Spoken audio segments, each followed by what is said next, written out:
Gunsmoke, transcribed earlier today from CBS.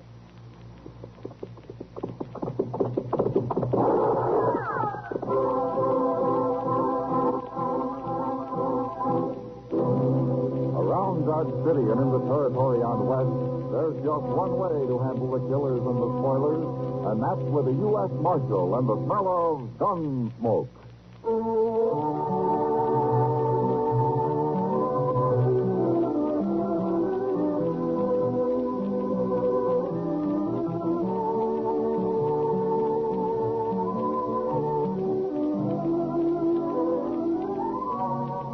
Gunsmoke, starring William Conrad, the transcribed story of the violence that moves west with young America.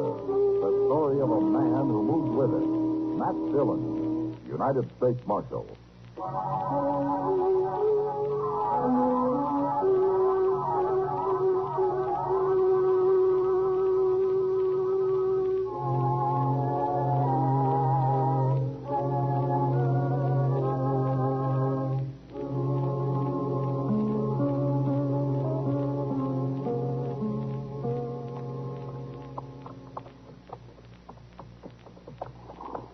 Look up ahead there, Mr. Dillon. Somebody's gone and left his wagon right out on the prairie. Oh, there's a man down in front of it, Chester. But it sure looks like his team went off and left him.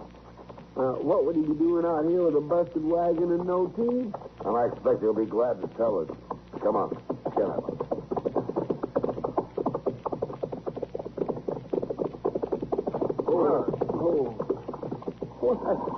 It's Mike Blocker. Yeah. Hello, Mike. Hello there.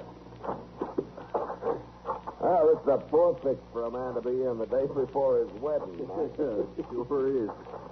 Well, it'll keep me sober, Marshal, and Matilda will appreciate that even if I don't make Dodge tonight. What happened, Mike? Where's your team? Oh, Chester, we hit a hole back there, and the whiffle tree busted, and that team, they just run off like they was glad to get shed of the whole dang thing. Well, it must have been quite a hole you hit to do this. No, not much. Look here, Marshal. The bar's been sawed, half in two. Sure. It's them boys again. What boys? Them two crazy cowboys I hired on last fall. Plummer and Webb, you mean? Yeah. They've been funning me a lot lately. You mean this is just a joke? That's what they figured, I guess. Well, it ain't much of a joke to leave a man stranded on the prairie this way, especially when he's trying to get to town to be married. Now, this ain't so bad. Just yesterday, they cut the cinch on my saddle. Good thing the bronc got loose and bucked it off before I could get mounted. I wish I were as even-tempered as you are, Mike. Well, Marshal, it don't pay to get mad. No, but it seems to me Plummer and Webb are going a little far with their joke. Don't they want you to get married? I don't know. I never asked them. Oh, where are they now? Oh, they rode into Dodge this morning. They did see me at the wedding. I had to bring the wagon so they could carry Matilda back to the ranch. Well, we'll find your team for you. Maybe we can rig up a whiffle tree of some sort. You can buy a new one in Dodge. Oh, I'd be beholden to you, Marshal. You'll get to town in time for a drink yet. We'll ride along with you to see what you do, Mike.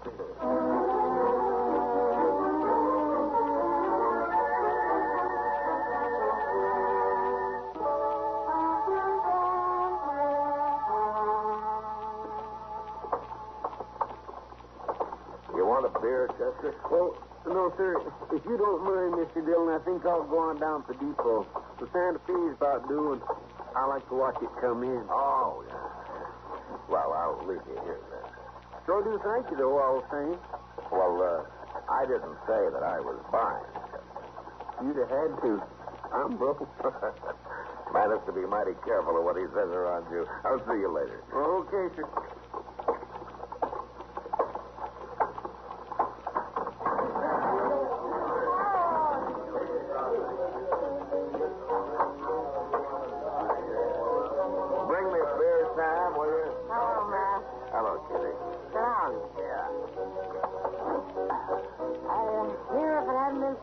Chester, Mike Blocker never would have got to town today. Well, he rode in an hour ago, and you already heard about it? Matilda told me. Oh, yeah, that's right. I forgot about you and Matilda. She's the only lady in this town who is my friend. Here's your beer. Oh, thanks, man. You going to the wedding, Kitty? She insists that I do. You're pretty close friends, aren't you? Pretty close, Matt. I guess it's partly so she can talk to me about things she wouldn't even dare mention to her nice friends. Now, they're no better than you are, Kitty. Maybe not. But there are more of them in the long run. That makes a difference. Why'd you want to know about Matilda and me? Well, I've been wondering if there's any reason why either of those cowboys who work for Mike Blocker wouldn't want that wedding to come off tomorrow. Plumber and Webb? Yeah, that's right. You must have some reason for wondering about it, Matt. Well, man's friends always treat him a little rough before he gets married, but these boys have carried it pretty far. There's jealousy, Matt. No? Which one? Plumber. He and Matilda used to see each other once in a while. Till she met Mike and fell in love with him. Has Plummer threatened her? Or Mike? He's afraid of Mike in spite of his gentle temper. He should be. But he told Matilda he'd make as much trouble as he could. What kind of trouble? Anything that'll embarrass her, I guess. Like a chivalry, but real unfriendly. Now, they started their chivalry a little early. They even tried to get Mike crippled up a couple of days ago. Oh, I didn't know about that. Well, nothing came of it, but I sure don't like to see anybody's wedding day spoiled. I think I'll look those two up and have a talk with them.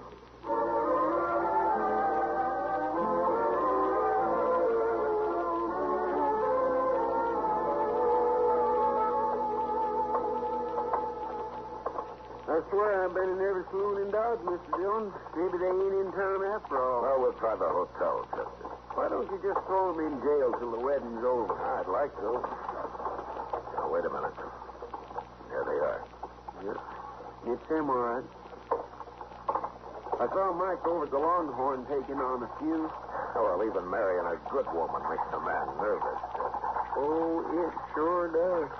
Why, just the thought of it, and I want to go live with the Comanche. Well, you can't let other men do all the marrying. Why not? I don't know, Chester, but it's what they say.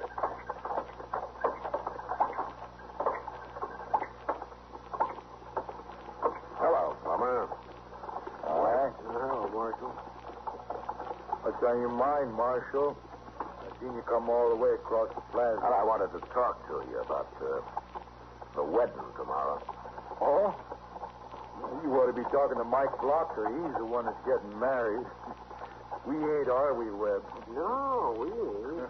Did you think we were? All right, that's enough. You're not dealing with Mike Blocker now. You're dealing with me, and my temper's a whole lot quicker than his. No offense, Marshal. Webb didn't mean nothing. No, I didn't mean nothing. We're just in kind of good spirits. On account of the wedding and all. For sure, you know how it is, Marshal. You call it good spirits to try to get a man hurt 2 days before his wedding? How? Cutting the cinch on his saddle? Oh. Mike told you. He did. He didn't seem to mind as much as you do, Marshal. Don't be fooled by that. If Mike ever does get mad, there's going to be trouble. And I'm telling you to leave him alone. Oh, we ain't going to do nothing. Maybe a little chivalry after the wedding, that's all. I don't want either one of you anywhere near that wedding. Oh, now, Marshal, we was invited. The invitation's off. You understand me? Yeah, but Marshal... Shut up, Webb. He's the law. We won't go near the wedding if he says so. Oh, sir, we won't go nowhere near it. That satisfy you, Marshal?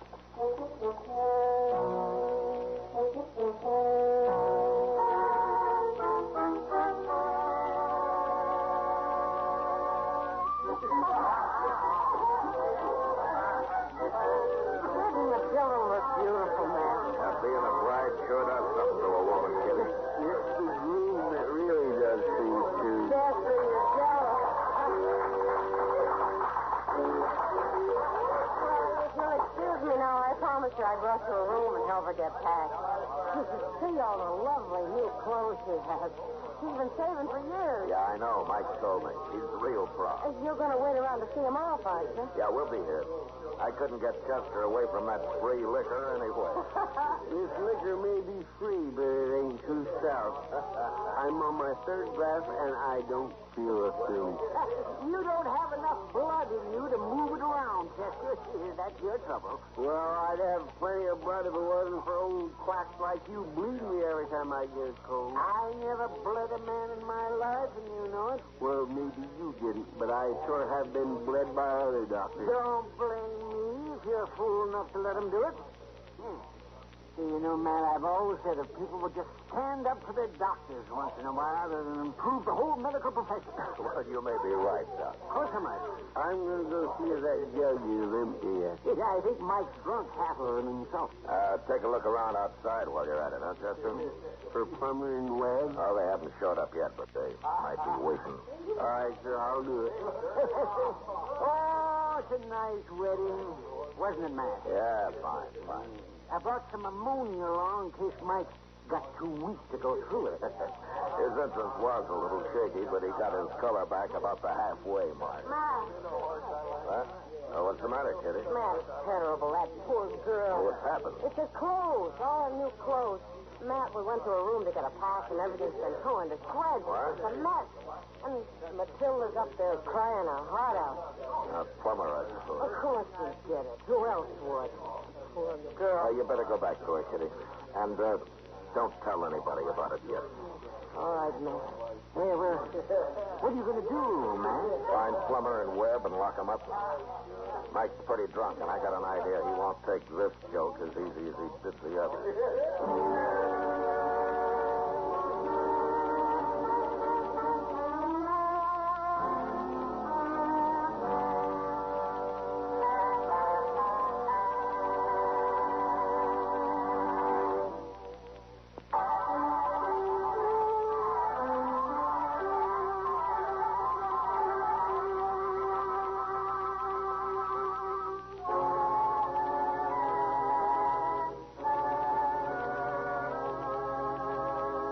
I found Chester outside, but there was no sign of Plummer and Webb.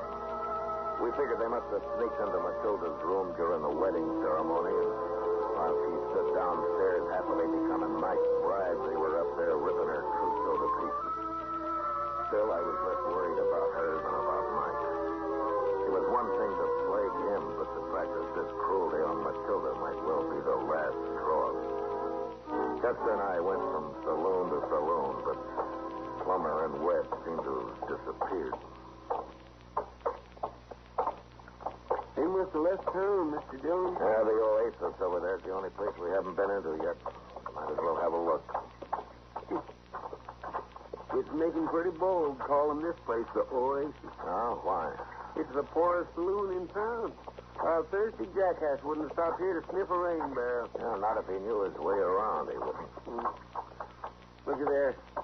Even the door's busted off. Yeah, it sure is.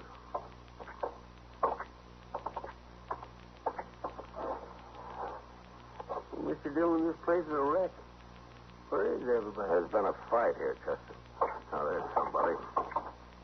Look at his head. He's laying funny. What? Well, that's Webb. Yeah. He got his neck broke, Chester. Where'd that come from? They're behind the bar there. Maybe it's Plummer. No, that's not Plummer. Hey, get the beer off the bar and throw it on him, Chester. Yes.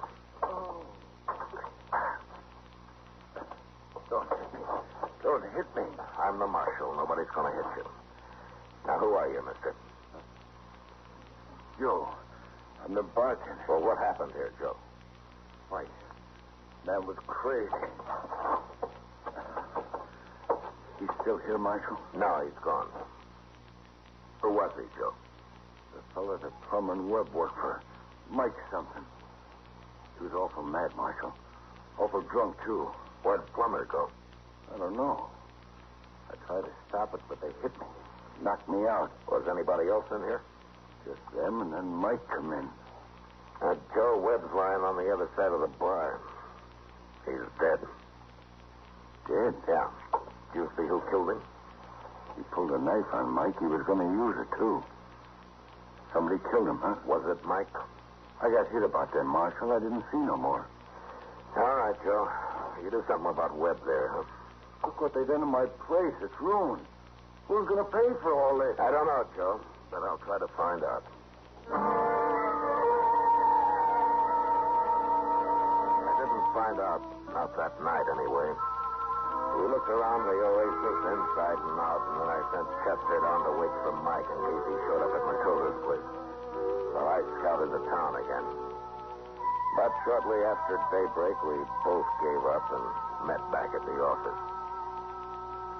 Miss Kitty was down here, Mr. Dillon. She stayed with Matilda all night. Oh, good. How's Matilda taking it? Well, I don't think she cares about her clothes anymore. She's so worried about Mike. You didn't tell her about Webb being killed, did you? Oh, my goodness, no, sir. I wouldn't do that. She'll find out soon enough, poor thing.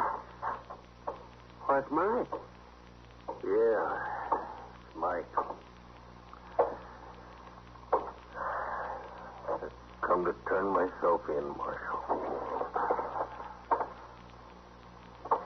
Where you been, Mike? Asleep?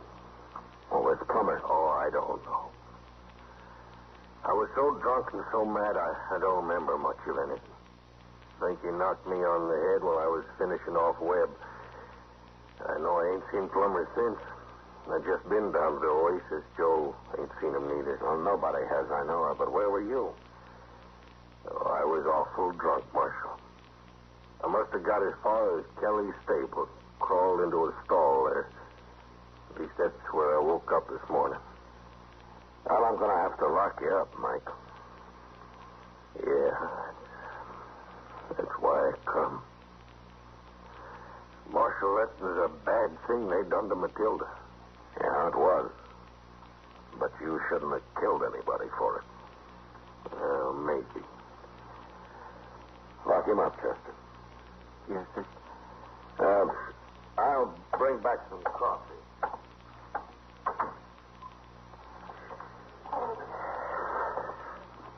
This way, Mike.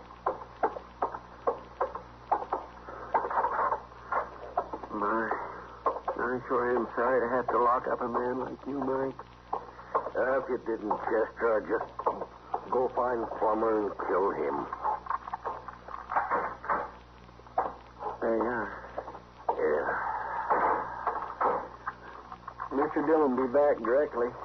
Then you can have some coffee. I don't want nothing.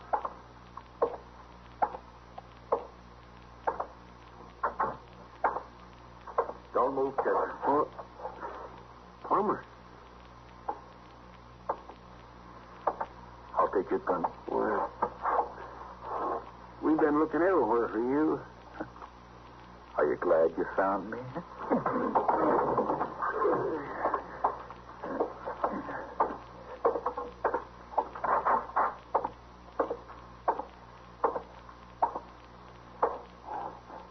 Morning, Mike.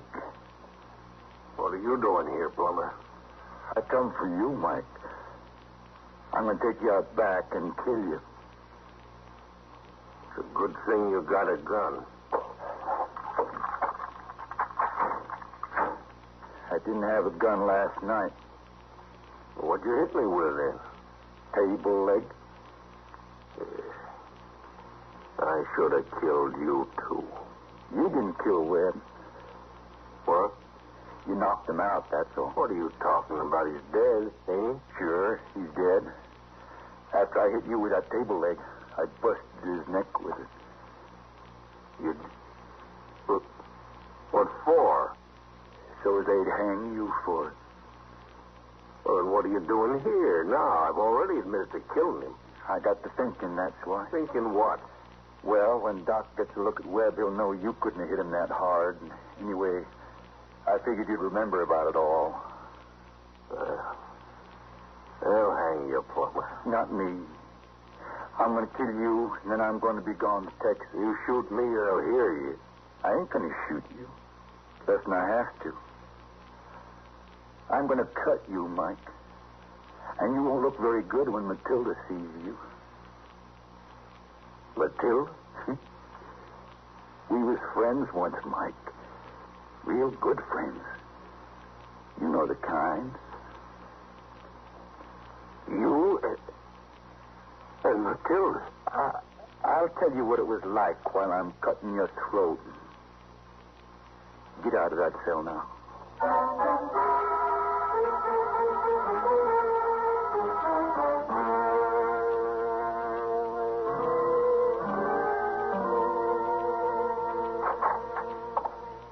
Chester, I got Chester. You all right? It was Plummer, Miss Dillon. He hit me. I'm okay now. Come on, then. Come on.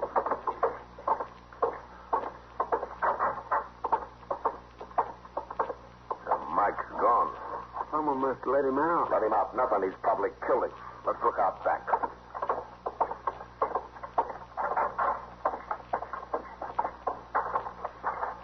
Look, Mr. Dillon. Yeah. It's Plummer. He's been beat to death. He sure has. His gun's missing, but he got that knife into Mike first. He's leaving an easy trail to follow. Come on. He headed for the alley. I wonder you didn't run into him out on the street. If he got that far. All right, stay back, Chester. I'll go around the corner first. Yes, sir.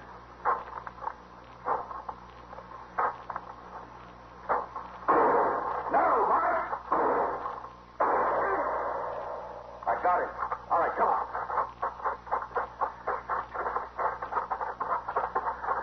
Mike, what did you shoot for? Well, I didn't know it was you, Marshal. Thought maybe Plummer had come to. Now, Plummer's dead. You're not in very good shape yourself. He cut me a little before I got to him. Ain't bad. But I might have killed you.